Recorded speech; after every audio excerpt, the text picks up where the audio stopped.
Sir 594 पोस्टों के बारे में सोचा जा रहा है ऑल ओवर J&K सर। आप मुझे बता दीजिए 367 मेरे डिस्ट्रिक्ट में खाली है, तो 594 से क्या ही होगा सर। हमारे जो हायर सेकेंडरीज हैं फार फ्लंग एरियाज में है, कई किलोमीटर चलने के बाद हायर सेकेंडरी तक पहुंचा जाता है, और वहां पर अगर बच्चे को तालीम बेहतर नहीं होगी, CRC से सर काम नहीं चलेगा। हायर कर सकते हैं, हमारे पास वेल क्वालिफाइड एक तबका है। मैं चाहता हूं MG नरेगा में ही अगर उन लोगों को वही काम दिया जाए, अगर सरकार के पास पॉलिसी नहीं है उनको वही काम दिया जाए जो उस काम के लिए बना है। MA MPhil PhD double degrees लेकर हैं सर, उन नौजवानों के बारे में नहीं सोचा जा रहा। और ये मामला आज का नहीं है, इस हाउस के अंदर मैं पहली बार आया हूं, लेकिन ये तमाशा मैं स्कूल के टाइम से देख रहा हूं।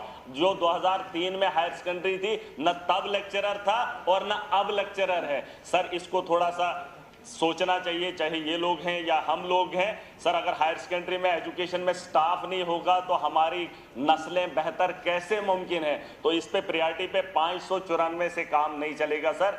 मेरा ही 367 का आंकड़ा है, तो बताओ मेरे डिस्ट्रिक्ट में 367 कैसे फिल किया जा सकता है सर। ये कोई जवाब नहीं। और ये मैं बता रहा हूँ 2003 से, मैं जब स्टूडेंट खुद रहा हूँ 2003 से सर मामला देख रहा हूँ। इस पे थोड़ा सा हाउस को सोचना पड़ेगा, क्योंकि नौजवानों की नस्लों के बारे में, बेहतरी के बारे में हमें बदलाव लाना है। और सर दूसरा है इसमें, पूछो आपने सवाल, जवाब सुनो ना, जवाब सुनो सर। एक जो ऑनरेबल मेंबर साहब ने सवाल पूछा था कि वैकेंसीज़ के बारे में, उसके बारे में हमने जवाब दे दिया है, लेकिन इसके अलावा जो 140 जो हैं वो CRCs के ज़रिए जो हैं उनको लिया गया है, ताकि जो टीचिंग सब्जेक्ट्स वहाँ पे होते हैं उनको पढ़ाया जाए।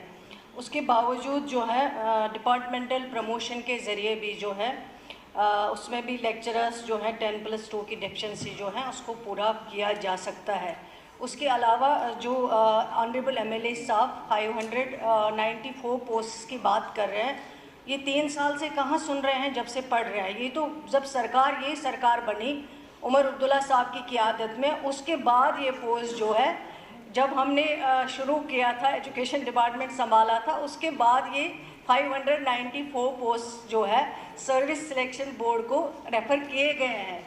तो ये कह रहे हैं 3 साल से मैं यही सुन रहा हूँ। अगर ये डेट भी देखें जब ये आर्डर इशू किया गया, जब उन पोस्ट को रेफ़र किया गया है, वो बखूबी इनके पास होगा।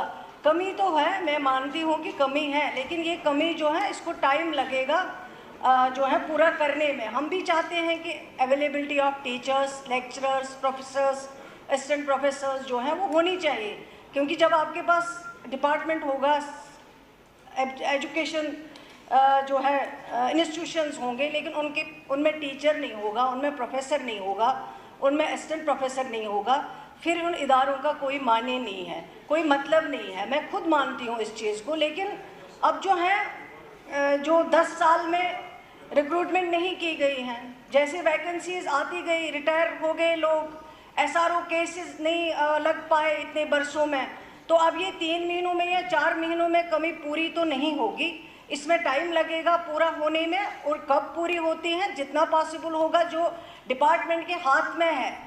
अवेलेबिलिटी ऑफ फंड्स को भी देखना है, जो डिपार्टमेंट कर सकता है, जो डिपार्टमेंट के हाथ में है वो करेंगे, लेकिन थोड़ा सा इनको भी पेशेंस रखना पड़ेगा कि रातों रात ये सिस्टम जो है उसको ठीक नहीं कर सकते हैं। दूसरा क्वेश्चन था, मैम ने कहा कि प्रमोट करेंगे, लेक्चरर बनाएंगे। सर वो जो नीचे वाला तबका होगा फिर हाई स्कूल का, तो वहाँ खाली रह जाएगी, तो वो पोस्टें फिल नहीं कर पाएंगे। उसके लिए मैंने दूसरा सवाल इनको पूछा था कि जो कॉन्ट्रेक्चुअल बेसिस पे हमारे लेक्चरर्स पिछले 10 साल से 15 साल से छोटे से अमाउंट में काम कर रहे हैं, मैं चाहता हूँ सरकार का ध्यान रहे, उसी तर्ज पे जो है अगर और पोस्टें निकाली जाए और टाइम टू टाइम उन्हें जो है 10, 15, 20, 25 हज़ार में जो एक लेक्चरर हमारा काम कर रहा है, क्योंकि उसके पास कोई काम ही नहीं है, वो अगर हमारे बच्चों को पढ़ा रहा है, तो मुझे नहीं लगता है कि सरकार के पास इतना बड़ा बोझ पड़ जाएगा कि वो उन लोगों को जो है वहाँ पे अपॉइंट नहीं किया जाएगा। सर उसमें क्या है कि वो जो वहाँ पर जब मतलब सेशन आता है तो सेशन से पहले ही उनको जो है निकाल देते हैं। वो भी सर पढ़ा लिखा तबका है, उनके बारे में सोचना चाहिए। कंटिन्यू रख लीजिए ना, 20-25 हज़ार में आपको लेक्चरर मिल रहा है सर, इतना सस्ता देश के अंदर क्या दुनिया के अंदर कहीं पे भी नहीं है कॉन्ट्रेक्चुअल लेक्चरर जो हमारा यहाँ जम्मू कश्मीर के अंदर। मैं चाहता हूँ मैडम साहिबा को ये बताना चाहूँगा कि उन लोगों को जो है कंटिन्यू रखा जाए, ताकि 15-15 साल से वो शुरू कर रहे हैं, वो पढ़ा रहे हैं हमारे बच्चों को सर, उनको नहीं, उनको आगे आपकी बात आ गई, आपकी बात उन्होंने सुन ली। केवल लेक्चरर्स की बात करते हैं, ये खुद जहाँ जहाँ ज़रूरत होती है वहाँ वहाँ एडवर्टाइजमेंट निकाला जाता है जिस सब्जेक्ट के लिए ज़रूरत हो, और एडवर्टाइज जब आते हैं उसमें फॉर्म आ जाते हैं, जो भी उसके लिए क्वालिफाई करता होगा वो फॉर्म वहाँ पे भरते हैं। फॉर्म भरने के बाद जो भी वहाँ पे कमेटी होती है, सिलेक्शन कमेटी, उनको जो भी लगता है उस एडवर्टाइजमेंट के दौरान उनको लिया जाता है उसमें।